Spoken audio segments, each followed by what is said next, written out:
Salve, salve, amigos da ciência em todo mundo! A temática é Big Bang, então se preparem, Big Bang, né? Big Bang ou Bang?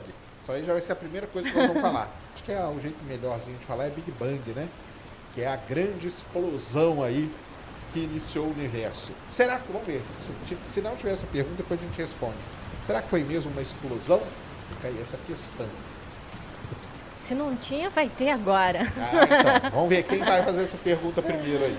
Manda aí, vamos eu começar. Eu falo Bang, depois que eu vi o professor Marcelo Gleisi, ele só fala Bang. Só fala Bang, isso mesmo. Vamos começar. Vamos lá. Rômulo, Sérgio, como detectam e o que são os, entre aspas, ecos do Big Bang? Muito boa pergunta, hein, cara? Então, primeiro, o que são, né? Então, lá no início do universo, há 13, hoje a idade aí que a gente usa como padrão, né, pro início do universo, a data de nascimento dele, vamos dizer assim, foi há 13,77 bilhões de anos atrás, que começou toda essa história. Tá? Então o universo estava lá, estava tudo num ponto, né? Uma singularidade, como a gente diz, melhor dizendo, uma singularidade, e tudo começou. Começou o tempo, começou a correr, o universo começou a se expandir e tal. Só que tem um resquício, que a gente diz, dessa explosão inicial do universo. Um desses resquícios a gente consegue detectar. Qual que é? É o que a gente chama de radiação cósmica de fundo. Tá? Em inglês, o pessoal chama de CMB, que é uma radiação no comprimento de onda das micro-ondas. É uma história muito legal, na verdade, como foi descoberto tudo isso. Isso aí foi descoberto usando uma antena lá dos laboratórios Bell, numa época.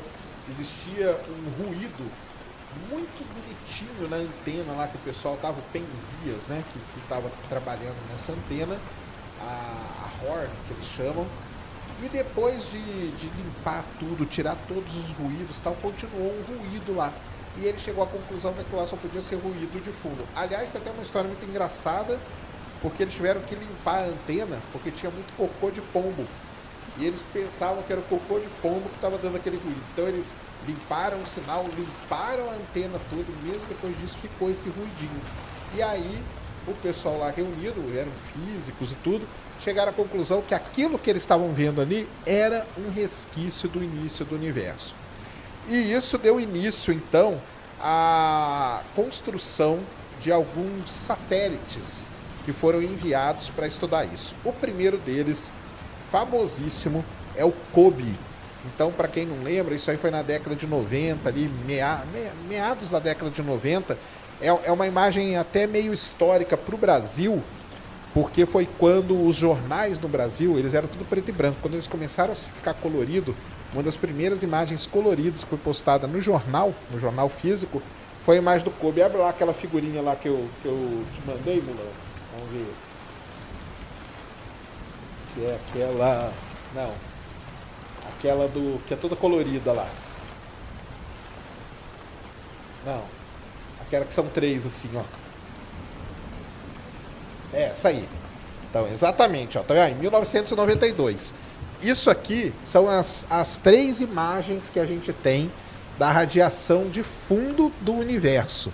Então, o COBE foi mandado lá para o espaço. Em 1992 ele fez essa imagem. O WMAP, também da NASA, foi lançado em 2003 e fez essa. E esse último aqui é o Planck, que é da Agência Espacial Europeia, que é a melhor imagem que a gente tem até hoje da radiação cósmica de fundo. E o que são essas cores aí, afinal de contas? Isso aí nada mais é do que a variação de temperatura. Então tem uma variação de temperatura muito pequenininha, tá? Mas tem. E essa variação de temperatura aí, isso que a gente está vendo, é o que vem lá do início do universo. Então é assim que foi detectado. E essas imagens aqui, tem várias coisas muito interessantes. Por exemplo, nessa aqui, ó, você tem essa anomalia aqui, ó, bem, tá vendo? Aqui está mais vermelho do que o resto. Dizem que existe um porquê que tem esse vermelhinho aqui, viu? Dizem que existe. Dizem que existe, por quê? Porque isso aqui é o quê? Falam, tem uma outra, daqui a pouco a gente fala dessas teorias, mas falam que aqui é onde tem um outro universo encostando no nosso. Olha só que demais, hein? Será? Então tem o pessoal que defende essa ideia aí. Mas então é isso, e é isso aí que a gente estuda, e é por isso aí que a gente sabe, mais ou menos, né, tem uma ideia de como que as coisas aconteceram. Lembrando que o Big Bang é uma das únicas teorias de início do universo que você tem muitas evidências para suportar. Não estamos dizendo aqui que foi assim que o universo começou, tá? Manda aí, Ned. Tava pensando, se tem esse universo encostando no nosso, desculpa, mas a sua teoria de que só existe a gente cai por terra. Não cai nada. Cai sim. Tem um outro da gente, então é o mesmo. Não é diferente. É um espelho. Exatamente. É a famosa teoria dos universos pai. Quem gosta da Marvel aí? Então, teorias do universo paralelo. O El Trevisan, existia espaço fora do ponto inicial ou o espaço estava comprimido no ponto zero? Isso aí, não só o espaço, cara, como o tempo também, né? Então, não existia nada. Aliás, isso aí é uma coisa, vamos dizer assim, até filosófica, né? Eu já falei aqui várias vezes, né? Tem até vídeo lá no Space Today, podem lá assistir, que uma das últimas entrevistas do Stephen Hawking, antes dele morrer, ele deu entrevista para o Neil deGrasse Tyson e o papo deles era: o que teve antes do Big Bang? Ou será que teve alguma coisa antes? Porque a gente considera que tudo começou ali. O tempo e o espaço estavam naquela singularidade, então não tinha nada. O universo, à medida que ele vai se expandindo, ele vai criando espaço também. Essa que é a ideia que eles têm. Vitinho Plays BR mandou Vitinho, atacante do Flamengo. Ô Mules, eu acho que a gente está quase conseguindo transformar o Sérgio num flamenguista, não, hein? de jeito nenhum, jamais. Ele mandou 2ão. 2ão, valeu.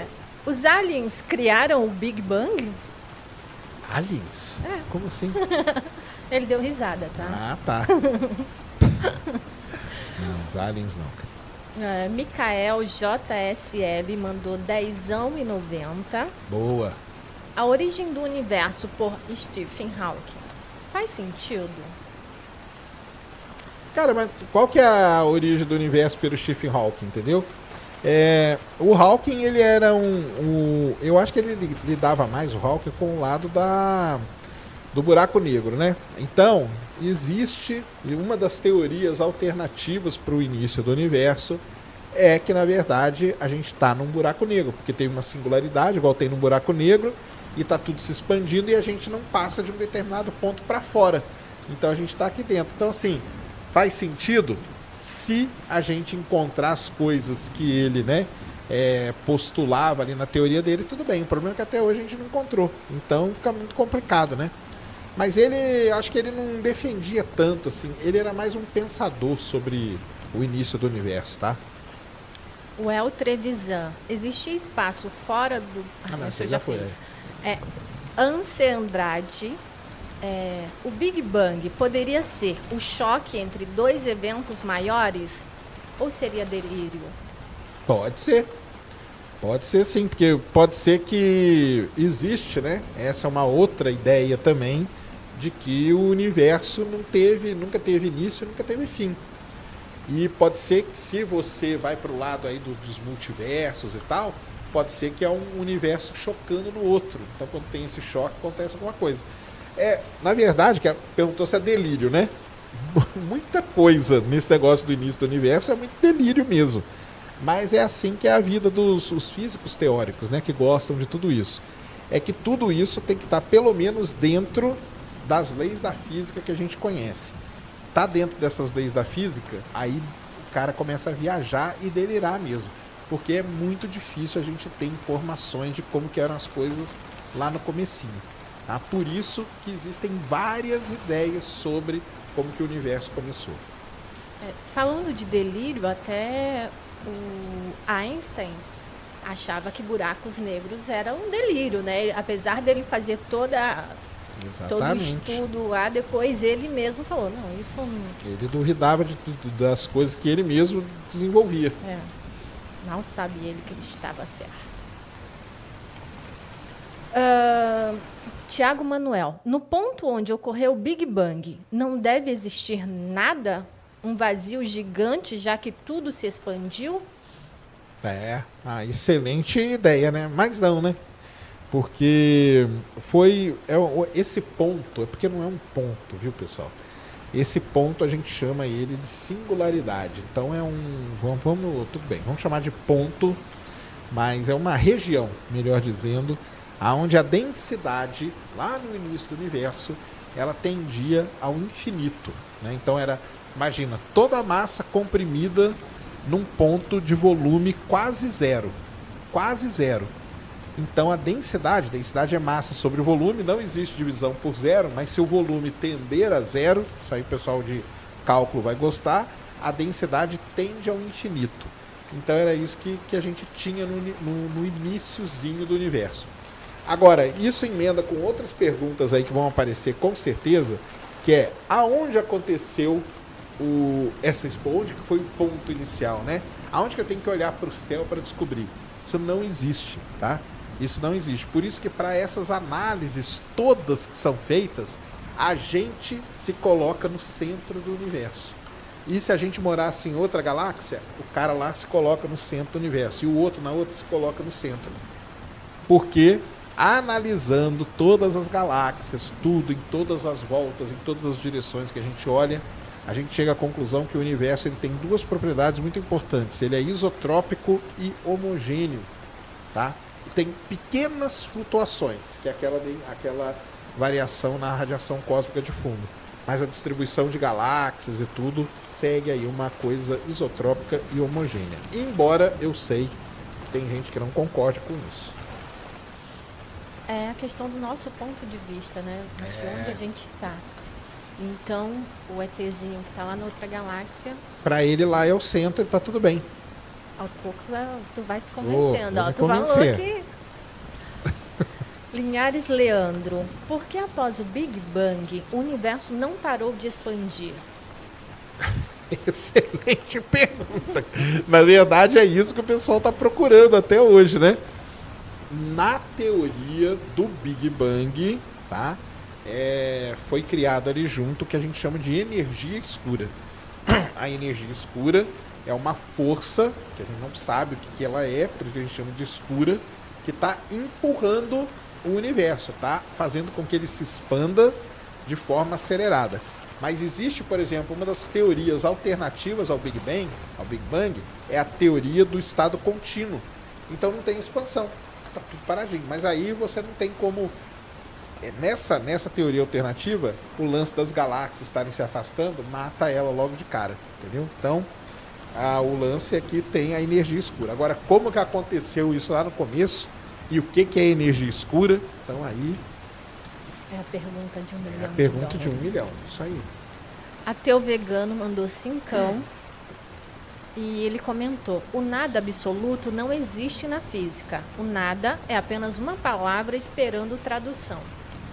Muito poético, isso aí. Não existe, é isso que eu falei, não existe o nada, a gente fala tende.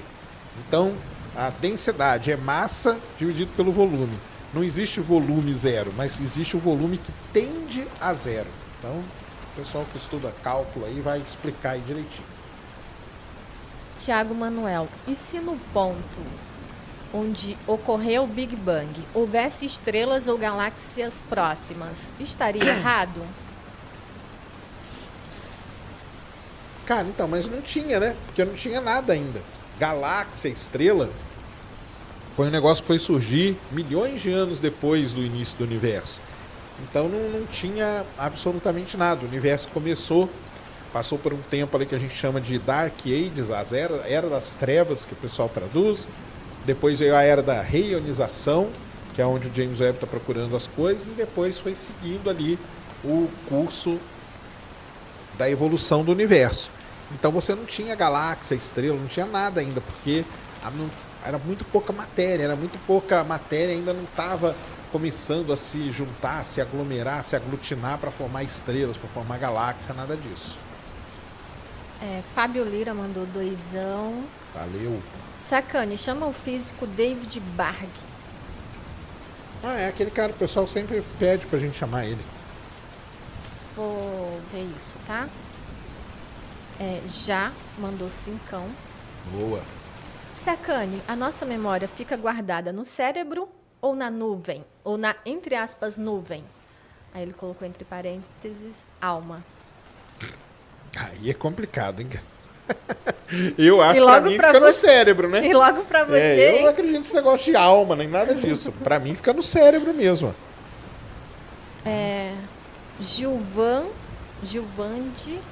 Gilvander Queiroz mandou 2. Será possível ver a borda do universo? Então, não é, né? É o universo, é o que a gente fala do universo observável, né? Então, não dá, cara, pelo seguinte, né? Tem um momento que a gente não consegue ir além daquilo. Além daquele ponto ali, a gente não consegue ir. E mesmo que a gente vá além daquele ponto, vai chegar um ponto em que era a Era das Trevas. Então a gente não vai conseguir ver nada. Então a bordinha do universo a gente não vai conseguir ver. E outra coisa, quando a gente chegar lá, ela não é mais a borda, porque o universo já expandiu. Então a gente está sempre indo atrás dela, mas a gente nunca vai alcançar. Um negócio maluco, né? Mas é assim mesmo. Corrida maluca, hein? Corrida maluca. Luiz Edmond, qual dúvida sobre a origem do nosso universo o James Webb tem maior chance de solucionar? Então, é isso aí. O James Webb ele tem a capacidade de ver nesse período da reionização que a gente chama, que é quando começou ali por alguma flutuação, por alguma coisa, começaram a se juntar de novo os átomos, começaram a ter uma reionizar, que a gente fala, e aí começou a formar as galáxias, formar as primeiras estrelas. O James Webb ele quer responder isso pra gente, como que as primeiras estrelas e as primeiras galáxias se formaram. Se ele responder isso, beleza, a gente vai ter matado uma parte muito importante sobre o início do universo. E aí a gente vai conseguir tentar entender dali para trás. Se ele mostrar pra gente como as primeiras galáxias se formaram, então o pessoal vai conseguir ir um pouquinho para trás com modelos teóricos e tal, e ver, se as primeiras galáxias se formaram desse jeito, então a matéria estava assim, assim, assado. E aí a gente vai ter um pouco mais disso. Então o James Webb ele é muito importante nisso.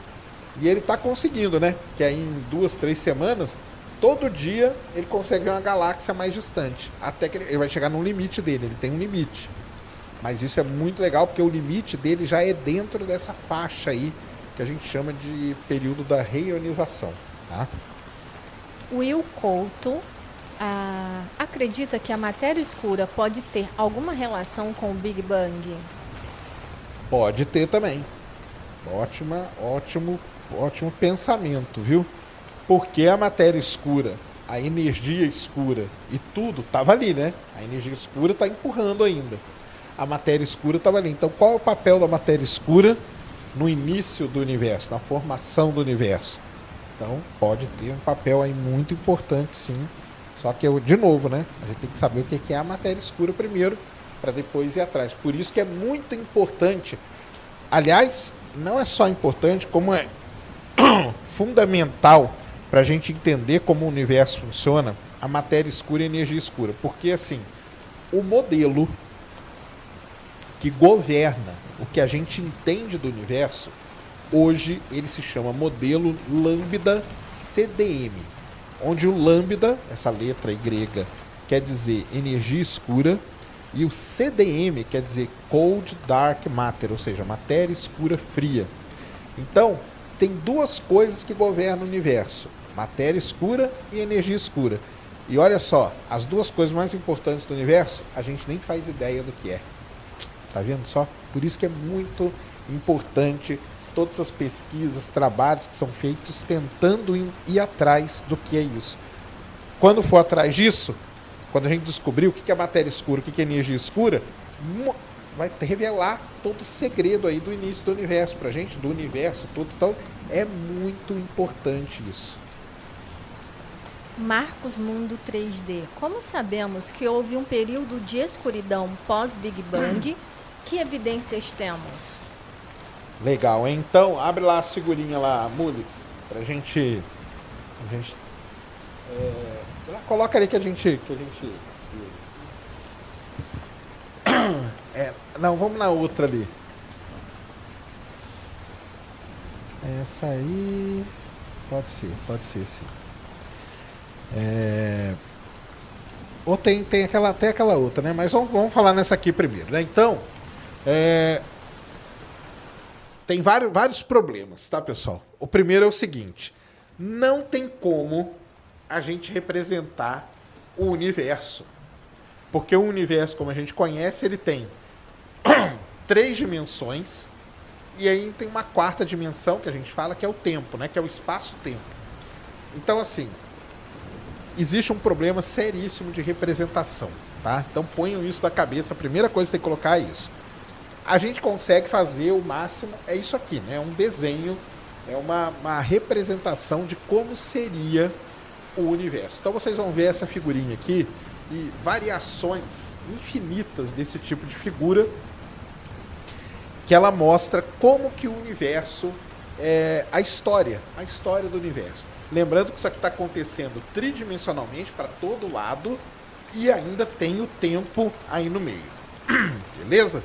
Então, ó, se você olha lá no comecinho, tem o que a gente chama de flutuações quânticas. Então, começou a ter pequenas flutuações quânticas dentro ali da singularidade, quando então deu início ao universo. Aí tem uma palavrinha ali, ó, que nós brasileiros conhecemos muito bem, que é chamada de inflação. Mas a inflação aqui no caso foi um crescimento. O universo ele passou por um momento que ele cresceu muito rapidamente. Então a gente chama de período da inflação. Será que existiu mesmo esse período da inflação? Não sabe. São os modelos, tá? São os modelos. Depois disso, você vai ver ali, ó, que tem o período das Dark Ages. Tá vendo ali em cima, setinha, ó? Dark Ages, ou seja, teve a Era das Trevas no universo. E aí, como que a gente sabe disso? Então, a gente pega, como que a gente faz? A gente pega aquele mapa lá que eu mostrei no começo para vocês, da radiação cósmica de fundo, e a gente volta como se a gente voltasse o filme. Tá? Então a gente vai voltando o filme. Chega um determinado ponto que tudo aquilo ali vai se juntar numa posição. Só que aquilo lá não vai bater com a idade que a gente tem no universo. Então tem que ter um X a mais de coisa ali. Tem um X a mais de coisa que a gente não vê, e aí que o pessoal coloca o nome de Dark Ages. Tá? E aí depois tem a inflação, que é um negócio discutido. Tá? Tem gente que passa a vida inteira só estudando o período de inflação do universo. Será que teve? Será que não teve? Qual a evidência que tem para isso? Por isso que o James Webb é muito importante. Porque olha esses números aqui. Ó. As primeiras estrelas se formaram há cerca de 400 milhões de anos depois do Big Bang. E o brilho lá, ó, tá vendo lá em cima? 375 milhões. E o James Webb já está observando coisa há 235 milhões depois do Big Bang. Então, entenderam? O James Webb está conseguindo ver coisa 235 milhões de anos depois do Big Bang. As primeiras estrelas podem ter se formado 400 milhões. Então, o James Webb tem tudo para ajudar a responder essa pergunta. Agora, qual que é a evidência que a gente tem? A gente não tem evidência. A gente tem modelos que são trabalhados para chegar nessas posições. E aí depois o universo saiu expandindo como a gente conhece ele. Então tá lá a energia escura ajudando na expansão acelerada. E aí veio, né, o desenvolvimento das estrelas, das galáxias, até chegar hoje. E essa história completa aqui, 13,77 bilhões de anos. Se teve inflação no início do universo, eu não sei, mas hoje o Brasil tem. Hoje tem muita, né? 13 bilhões de anos depois tem pra caramba, é isso mesmo. Deixa eu ver aqui. Mas vocês vão encontrar várias dessas figurinhas. Tem uma outra aqui, depois que a gente vai falar dela, que é muito parecida, tá? Aí o pessoal vai, mas e pra lá e pra cá? De novo, existe uma dificuldade de representação com essas coisas, tá? Então a gente tem que ter uma abstração um pouco para poder entender. Não é fácil, tá, pessoal? Não é fácil. Não tô aqui, não está aparecendo para mim o nome, mas salve Sérgio. Salve Sérgio. É possível acontecer um novo Big Bang quando o universo parar de expandir? Muito bem, cara. Aí você misturou várias coisas. Tudo bem, vamos falar disso também. A gente está falando muito do início do universo, mas existe também qual que é o destino do universo. Nessas teorias aí, primeiro, uma coisa que a gente esqueceu de falar. A ciência que lida com isso a gente chama de cosmologia, tá? Cosmologia é a área da astronomia que cuida de três coisas: do início do universo, da evolução do universo e do fim do universo. Só que os cosmologistas, eles não falam fim do universo, eles falam destino. The fate of the universe. Tá? Esse que é o que eles falam. Qual será o fim do universo? Então, o cara aí já falou pra gente o fim pra ele. Qual que é? Vai parar de expandir. Quem disse que vai parar de expandir? E se não parar? E se ele pode resfriar? Ele pode voltar? Então ele tem várias... Do mesmo jeito que o início do universo existem teorias alternativas para o destino do universo, como que vai ser o nosso destino, a gente não tem ideia. Então existem lá o Big Crunch, o Big Rip, o Big Freeze, que são as várias ideias. O universo pode congelar, ele pode parar, ele pode encolher e por aí vai. Então, se ele vai... O que ele perguntou mesmo? Quando que isso vai parar de expandir, né? Vai parar de expandir, parou tudo. Parou. Chegamos num limite do universo. Será que é assim que vai acontecer? Então, essa é outro grande problema. Outra pergunta de $1 milhão. Sobre o Big Bang, os grandes questionamentos geralmente não tem... É muito complicado, fica muito no campo, né, fica no campo dessa aí, a viagem que o pessoal faz, modelos, é muito modelo, né? Então aí o cara muda, e se eu mudar esse pedacinho aqui, o que vai acontecer? Aí ele volta e aí vem reescrevendo tudo e vê que então é tudo baseado nisso, porque a gente tem essa limitação, né? A gente chega para ver uma coisa até um certo ponto, dali para trás a gente não vê mais. E aí são os modelos que tem que guiar a gente. E outra, quem disse que o modelo que a gente usa, presta atenção nisso, quem disse que o modelo que a gente usa para representar o universo está certo? A gente não sabe. É o melhor que a gente tem no momento. Mas amanhã pode aparecer alguém aí com uma grande descoberta e falar, cara, é o que o pessoal escreve em vários artigos dessa área. Sempre tem lá numa conclusão. E se nada disso acontecer, temos que reescrever a física. Basicamente é isso. Isso que é legal na ciência, que eles não têm esse receio de estar errado. Se estiver errado, não tem nada contra ir atrás e procurar o certo. Exatamente. E é assim que se faz ciência. Não, e isso é importante que você falou, né? Porque assim, pessoal, presta atenção, hein? Ninguém está falando que o universo começou com o Big Bang, tá? Aliás, é um amigo nosso lá, o Marcelo Saturno, né? Ele sempre fala, mas quem disse que começou assim? Eu falo, ninguém disse, cara. Ele já usou o nome de Big Bang também, não já? Já usou, então, pra zoar. Mas ninguém está falando que começou assim. Depois eu vou mostrar as outras teorias alternativas. Aliás, tem uma até do matemático da Unicamp, tá? Famosíssima até. O Big Bang é a que a gente tem o maior conjunto de evidências. Mas amanhã pode surgir uma outra coisa e acabar com tudo isso. Então...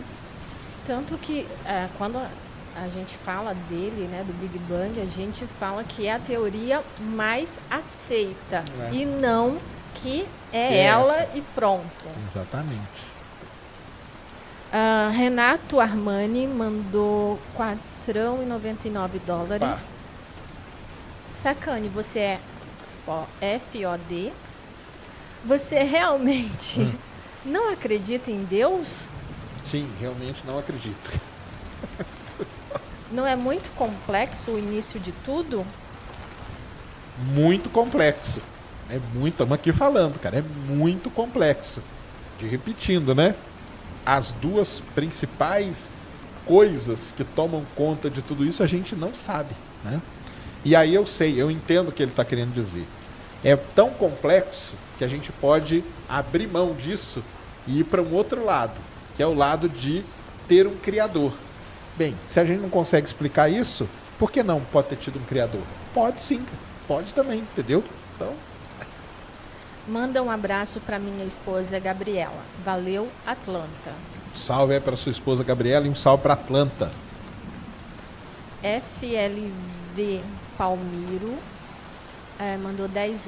Valeu. Sérgio, você disse que o pré-sal tem 26 bilhões de barris. O Brasil consome atualmente 1 bilhão de barris por ano. Isso não nos daria 26 anos de petróleo no Brasil? Quanto tempo temos? Pergunta de 1 milhão. Beleza. Não é Big Bang, mas nós vamos responder. Por quê, cara? Não é assim que se faz a conta, né?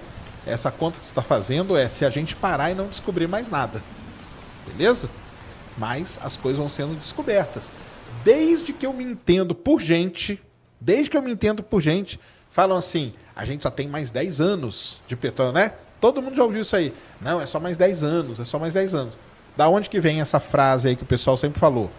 A conta que o pessoal faz é o seguinte, se a partir de hoje a gente não descobre mais nada e o consumo continua na maneira que ele está, aí tudo teria um fim. Mas não é assim. Todo ano são descobertos mais e mais reservas de petróleo, não só aqui, mas no mundo inteiro. Então, não é essa conta que você fez. Essa conta que você fez não descobre mais nada. E aí o consumo continua do mesmo jeito, aí sim a gente teria mais 30 anos só. Exatamente. Isso aí está perfeito. Que é o que todo mundo fala. Mas não é assim que acontece. Marcílio Coelho. James Webb chegando ao Big Bang é o fim do jogo? Seria, né? Lembrando que ele não consegue chegar no Big Bang, viu, pessoal? O James Webb, dizem aí as más línguas que o limite dele é chegar a 200 milhões de anos depois do Big Bang. Nesse primeiro mês aqui, o pessoal já chegou a 235. Então, vamos dizer assim, né? Faltam 35 milhões ali de anos, que esse seria o limite do James Webb. Mais para perto ele não consegue. Por que ele não consegue? Porque tem uma limitação. Ele tem um tamanho, ele tem um tipo de comprimento de onda que ele observa, então ele não consegue ir mais. Então ele não vai chegar no Big Bang. Mesmo porque para chegar no Big Bang tem que passar pelo quê? Pela Era das Trevas. E a gente não vai conseguir ver nada ali. Então existe um limite para esses instrumentos. O limite do Hubble foi ali na casa de 400 milhões depois do Big Bang. O James Webb vai um pouquinho mais, vai 200 milhões mais para perto, mas ainda não vai chegar. Agora, o dia que, se alguém chegar, se algum instrumento chegar, aí é o fim do jogo não, né? Começo, né? É o começo. Vinícius JC mandou 5. Valeu. Sérgio, te perguntar, o que acontece quando um foguete explode?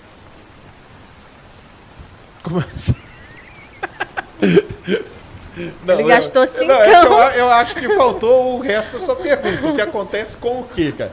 O que acontece com a carga, o que acontece com o foguete? O foguete explode, acabou, né? Ele gastou 5 para isso. Então, explode. O foguete explodiu, acabou. Tá? Acabou o foguete.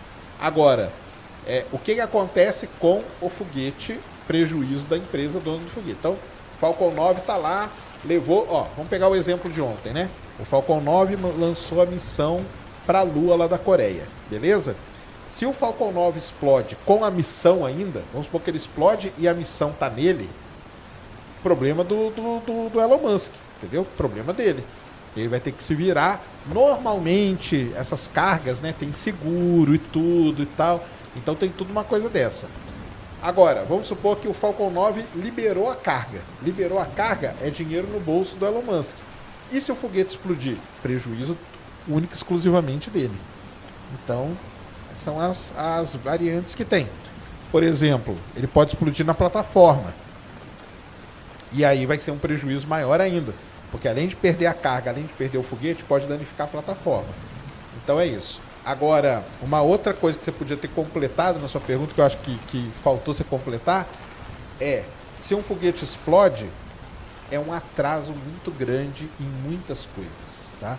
Porque você vai ter que parar tudo aqui. Se o Falcon 9 explode hoje, vai ter que parar tudo por um tempo para analisar, investigar o que aconteceu e tal.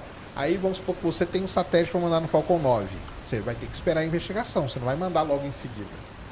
Então isso para. Quando a Columbia explodiu, a Challenger explodiu, isso foram anos parados, 2, 3 anos. Então é um atraso muito grande. Vamos.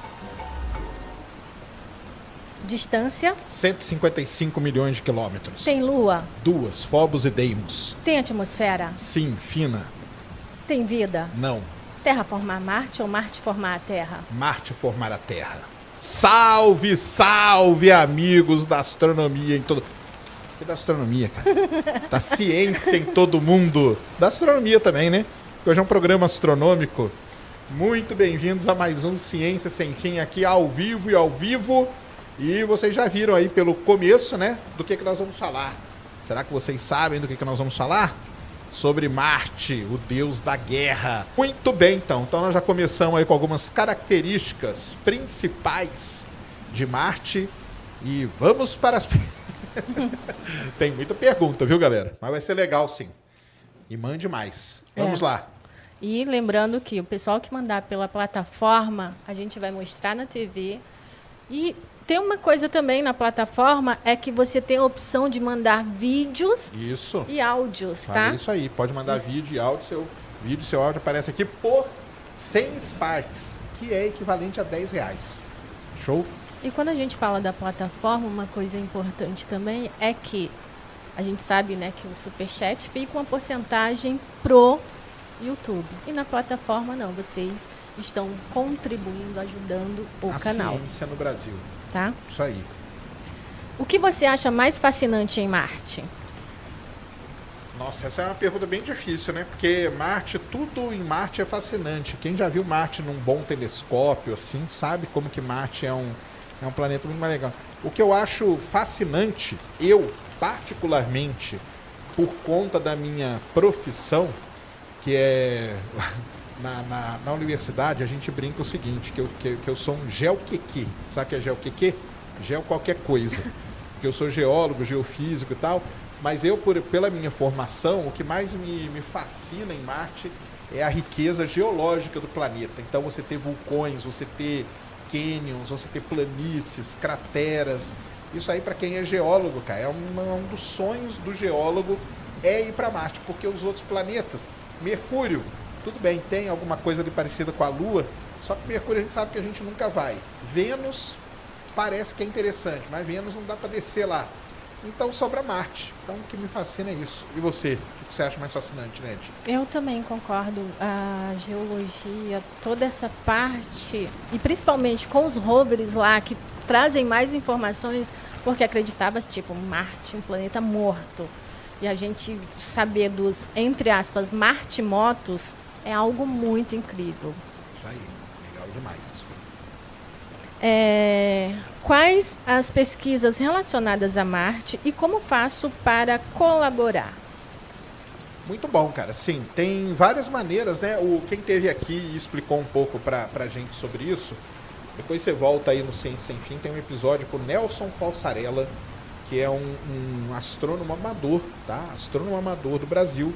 E um tipo de pesquisa que os amadores, tá? Vou falar que os amadores fazem, que, tipo, qualquer uma pessoa pode ajudar. É o seguinte, você começa a observar o planeta Marte, e em Marte você vê umas características dele. A gente chama isso na astronomia de albedo, características de albedo. O que quer dizer albedo? Albedo quer dizer que tem regiões mais brilhantes, tem regiões mais escuras. E isso você pode desenhar, hoje você fotografa com uma câmerazinha de, sei lá, R$300 que você põe no telescópio, faz uma imagem muito boa de Marte. E essas imagens você pode mandá-las para a NASA, sabia disso? Por quê? Porque quando a NASA vai pousar alguma coisa em Marte, ela pega, o que é melhor para ela? Ela ter um telescópio lá gastando uma grana olhando para Marte, ou ter milhões de pessoas no mundo que olham para Marte e podem contribuir. Então a NASA usa essas imagens. E com essas imagens, ela vê como que está o clima marciano para na hora de ter um pouso de uma nave, a nave pousar legal. O Falsarella, que teve aqui, ele contou isso pra gente, que a NASA já usou as imagens dele, na verdade, quando pousou, acho que foi o Curiosity que ele estava falando, a imagem que foi usada foi a dele, porque ele é que tinha a melhor situação para observar. Então você pode fazer isso, tem muita coisa para fazer. naquela plataforma que eu mostrei aquele dia, o Zoo Universe. Você pode entrar lá, tem um negócio agora de nuvens marcianas, porque esses rovers, igual a Ned falou, eles têm umas câmeras muito boas que começaram a fotografar nuvens. E a gente quer entender essas nuvens. Então você pode entrar lá e brincar com esse negócio também.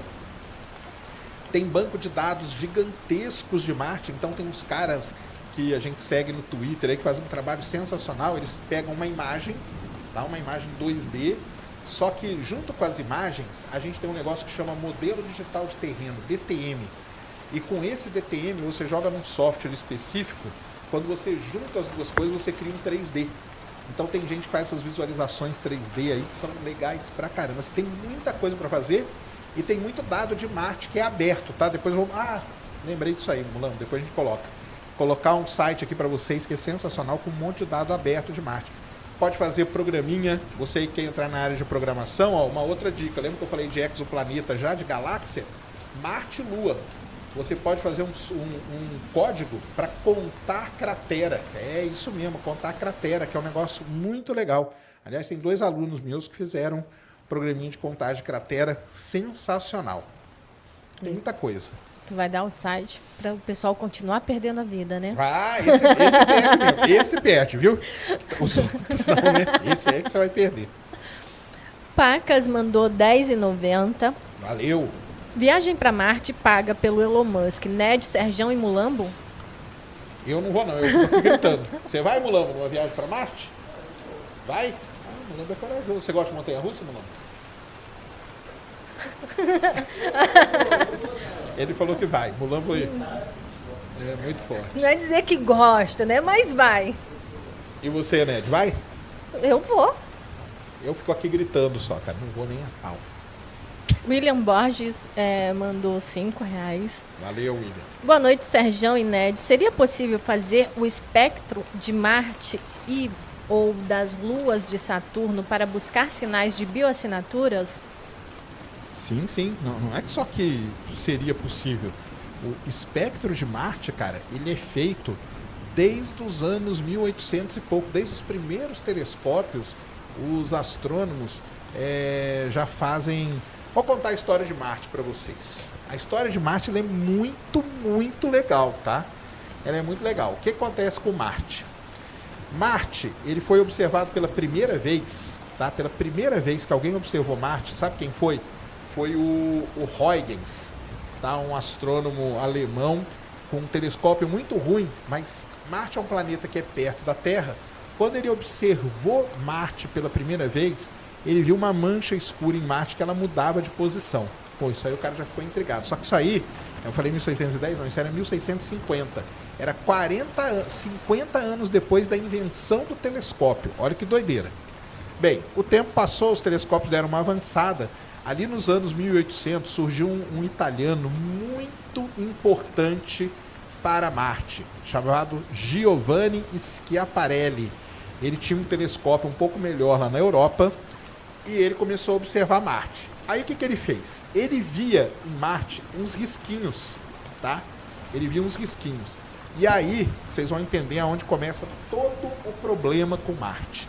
Quando ele viu aqueles risquinhos, ele chamou aqueles risquinhos de canali em italiano, que são canais. Só que o canal para o Schiaparelli era um canal geológico, cavado por um rio, alguma coisa do tipo.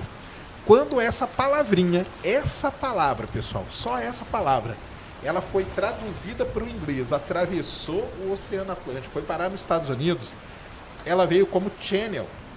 Só que o channel ali para o americano é canal artificial. E aí é que começou toda a confusão de Marte. Um cara muito importante para a astronomia, chamado Percival Lowell, o mesmo cara lá do observatório que descobriu Plutão. O Percival Lowell começou a observar Marte sistematicamente. E ele começou a ver esses risquinhos em Marte. E ele começou a ver umas manchinhas escuras. Só que para ele veio com o canal. Lembra do canal lá do italiano? O canal, para ele, era um canal artificial. O que o Percival Lowell pensou na hora? Que eram o quê? Marcianos. E eram marcianos com um sistema super avançado de irrigação. porque ele pensou que as manchinhas pequenininhas eram oásis no meio do deserto e os canaizinhos eram canais para levar a água dessa manchinha até outro ponto. E como as manchinhas mudavam, porque muda mesmo, hoje a gente já sabe que muda, então ele pensava que os marcianos eram tipo um povo nômade. Olha a imaginação do cara, tá? E aí ele começou a observar e ele fez centenas de imagens. E, galera, é desenho, tá? Desenho que o Percival Lowell fazia na mão, mostrando isso. E aí, pronto, cara, acabou. A partir daí, todo mundo começou a pensar que Marte tinha vida, que tinha os marcianos, que Marte tinha floresta, que Marte tinha água, que Marte tinha oásis, tudo isso. Isso aí é a história de Marte. E aí, o que aconteceu? A cultura pop, né, abraçou isso. E aí veio o Orson Welles e o H.G. Wells com a Guerra nos Mundos, né? Um escreveu o livro e o outro fez a novela, o podcast, podemos dizer assim, lá para a cidade de Nova York, narrando o livro A Guerra dos Mundos, só que ele narrou de uma forma tão convincente que o pessoal em Nova York pensou que estava realmente tendo um ataque de marcianos, saiu todo mundo correndo, deu um desespero na cidade. Isso que eu estou contando para vocês é início dos anos 1900. Até o ano de 1965, quando a primeira sonda passou por Marte, todo mundo pensava que Marte tinha floresta, água, rio e tudo mais.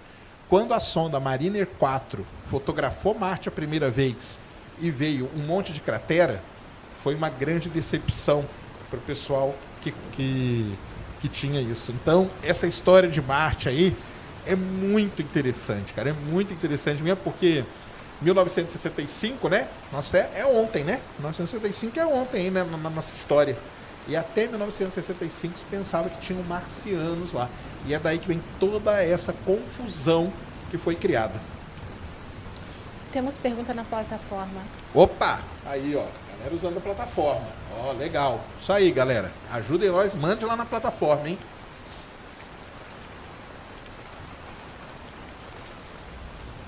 Iron Bruno. Como vocês imaginam as futuras colônias humanas em Marte? Voltaremos a ser homem das cavernas lá?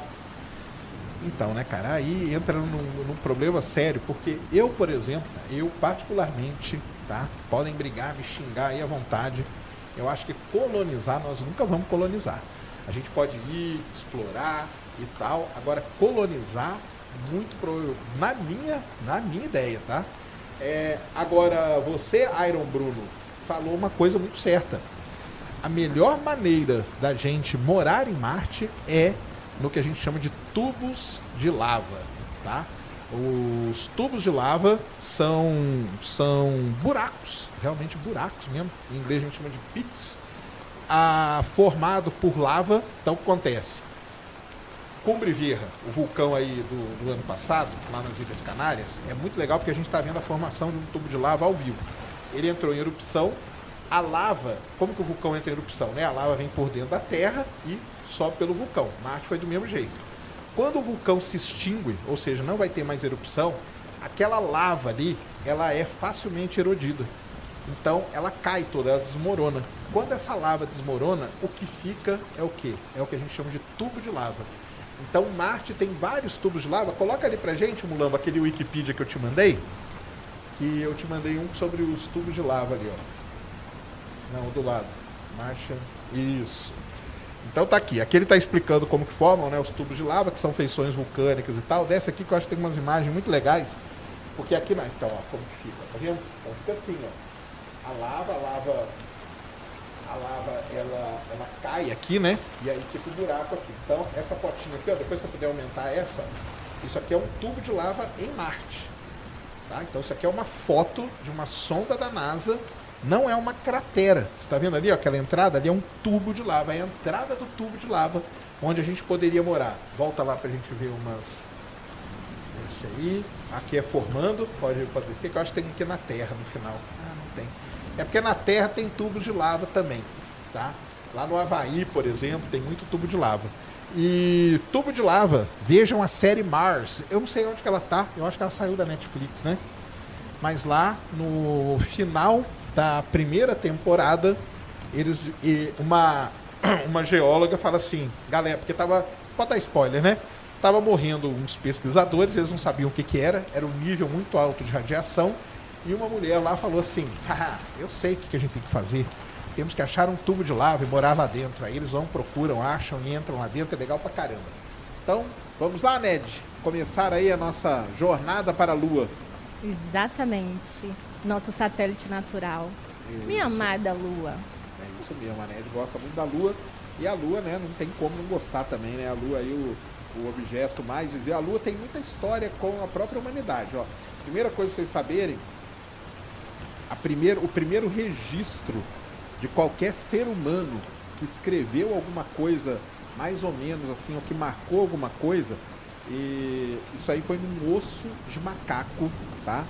Com uma datação aí aproximadamente de 30 mil anos atrás, aonde está marcado ali as fases da Lua. Então a Lua ela é muito importante. Aí você vai perguntar assim para mim, por que não usavam o Sol? Porque o Sol não muda, né? Então o Sol todo dia estava ali brilhando, a Lua ela muda por causa das fases dela. Então as fases da Lua, uma vez por semana, a cada 7 dias muda de fase, a cada 28 dias, né, vai se repetindo o ciclo e tudo. Então a Lua sempre foi muito importante para tudo isso. Não é isso, Ned? Exatamente. E já fomos na Lua e vamos voltar. Já pisamos na Lua, não pisamos uma vez só, tá? Pisamos várias vezes, tá? 12 seres humanos aí foram os privilegiados até agora de terem pisado na Lua e vamos voltar. Vamos voltar. Então pode até mandar pergunta aí sobre o Artemis aí, tudo que temos novidades aí, né, que estão saindo. E até ontem não, nessa madrugada aí, tava até vendo um programa foi no Discovery, dos caras rodando lá principais centros de pesquisa e tudo para explicar e para provar que o ser humano pisou na Lua, porque pisamos sim, tá, galera? Então, inclusive isso que você comentou é muito importante, porque é uma dúvida que as pessoas têm e sempre perguntam, por que a gente só foi na Lua uma vez e não foi só uma vez? Exatamente, fomos algumas vezes, né? Apolo 11, 12, aí a 13 não deu certo, 14, 15, 16 e 17. Aí paramos ali na 17. A Apolo 18 tem um filme maravilhoso. A 18 teve umas rochas lá que atrapalharam a missão. A 18 você pode ver o filme, que é maravilhoso, e ir até a 20, tá? Isso é uma coisa interessante que acho que pouca gente sabe. A Apolo, o programa Apolo, originalmente ele ia até o 20. Parou no 17, por quê? Porque depois do acidente da Apolo 13, eles resolveram cancelar o programa e aí voaram só o que estava feito. Tá? As naves e todas que estavam feitas, voou até 17. E aqui em São Paulo, quem teve a oportunidade de ir lá no Space Adventure, pôde ver a perna, né, da Apolo 20, que não chegou a voar, mas ela existiu porque ela estava pronta ali, mas não tinha o resto da nave. E ela foi aberta aqui em São Paulo, ela foi lacrada em 1966, lá nos Estados Unidos. E só foi aberta uma vez aqui em São Paulo, então uma peça histórica ali que estava no Space Adventure. Isso aí. Bora? Bora!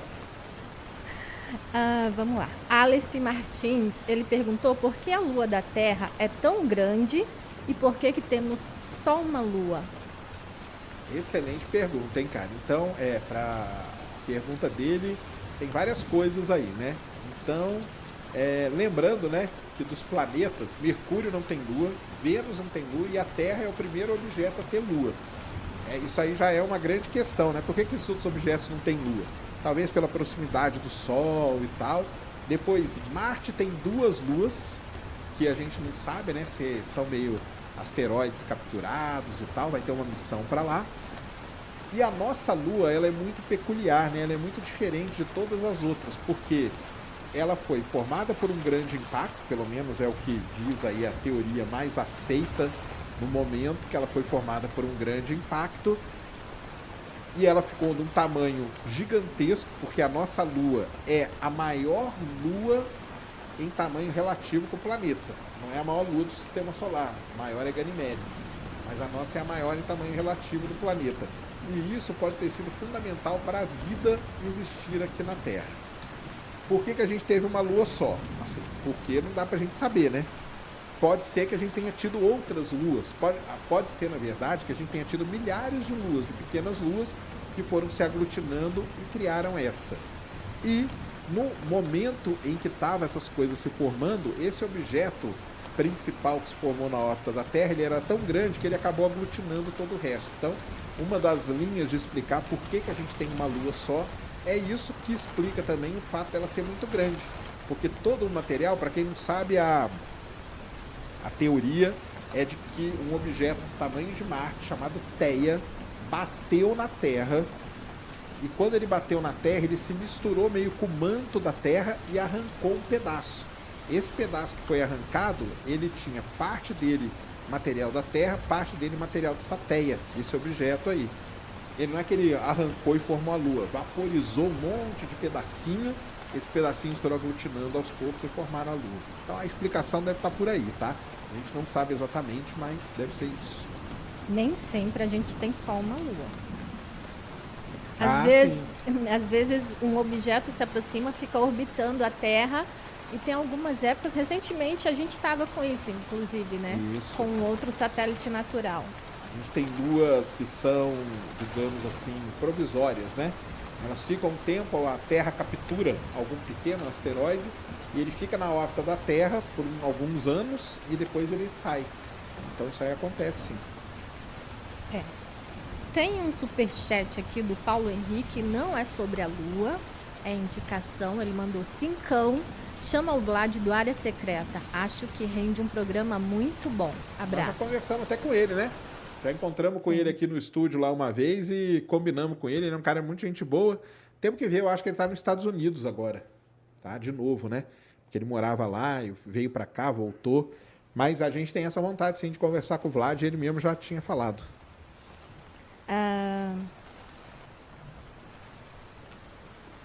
JP.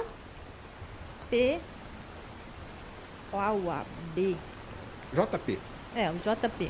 Se houvesse outra Lua do mesmo tamanho, mas exatamente do outro lado, quais seriam os impactos aqui? Terríveis, né, cara? Seriam terríveis, porque a Lua ela tem um impacto muito grande na Terra, um impacto bom até, viu? Porque ela controla as marés, né? E lembrando que maré não é só na água, tá? Tem maré na parte sólida também. O negócio é que na água é mais fácil da gente perceber a maré. Mas hoje, com esses GPS aí de altíssima precisão, o pessoal consegue calcular a maré no sólido também, na parte sólida da Terra. Cara, se tivesse uma outra Lua grande igual a Lua, do outro lado, vamos supor que elas ficassem sempre orbitando uma oposta à outra, seria uma bagunça a Terra, né? Porque seria uma briga gigantesca ali, de maré para um lado, puxando para o outro. E seria na luta da gravidade, né? Seria um negócio muito complicado. Aliás, se brincar, quem mexe aí no Universe Sandbox, que é um joguinho que você dá para simular, se brincar dá para você colocar isso lá e ver o que aconteceria. Muito provavelmente nós não estaríamos aqui. O Renan, ele mandou 10. Serjão e Ned, boa noite, vocês são fera. Serjão, você assistiu Moonfall, a ameaça lunar? Se sim, aquela teoria maluca do filme sobre a Lua existe? Ou é pira do diretor? Abraço e sucesso a vocês. Excelente pergunta, viu, cara? É o seguinte, tudo na vida tem contexto, né? Então, aquele diretor lá é o Emmerich, tá? Pra quem não sabe quem é o Emmerich, ele é o mesmo cara que dirigiu, olha só, Independence Day, O Dia Depois do Amanhã, 2012. Só filmão, hein? Godzilla, tudo foi o Emmerich. De destruição. É só filmão. Mas tudo só filme de destruição, de catástrofe. Mas agora que tem um ponto aqui muito curioso. 2012, o filme que o Emmerich dirigiu, é um filme baseado em uma teoria de conspiração, que era o fim do mundo que ia acontecer lá no calendário maia. Godzilla, para quem não sabe, cara, Godzilla é baseado numa das teorias de conspiração mais famosas do mundo. Aliás, muito mais famosa que Terra plana, que é da Terra Oca, The Hollow Earth, de que a Terra ela é oca e ali dentro vivem seres e tudo mais que defendem a Terra. Por isso que o Godzilla ele sai para defender quando tem alguma coisa e tal. Quem já viu Godzilla tá ligado no que eu tô falando. Então, Godzilla, baseado em teoria da conspiração. 2012, baseado em teoria da conspiração. Independence Day, nem preciso falar, né? os ETs visitando a Terra. E o Moonfall é baseado numa teoria conspiratória muito maneira também, que existe, tá? Que é que a Lua, no lado oculto da Lua, no lado que a gente não vê, lá teriam seres alienígenas esperando o momento certo de jogar a Lua na Terra para acabar com a vida aqui na Terra e tal e tudo mais. Só que, não vou dar spoiler do Moonfall, né? Porque ele dá uma mudada nessa teoria um pouco, é o que ele faz normalmente também, ele muda um pouquinho as teorias. O próprio 2012, ele fala muito pouco do calendário maia, você pensa que ele vai falar pra caramba, mas ele nem fala tanto assim. E no Moonfall também ele muda um pouco essa teoria, só que ele muda para um negócio muito mais legal, entendeu? Eu achei muito mais legal. A galera da minha casa, que deve estar assistindo aqui agora, deve estar querendo me matar, porque eu levei eles no cinema e eles acharam o filme horrível, entendeu? E assim, o filme não é muito bom mesmo. Mas é porque se você for assistir com esse contexto conspiratório e desse cara, do diretor, aí você sabe o que você vai esperar. Mas assistam, tá?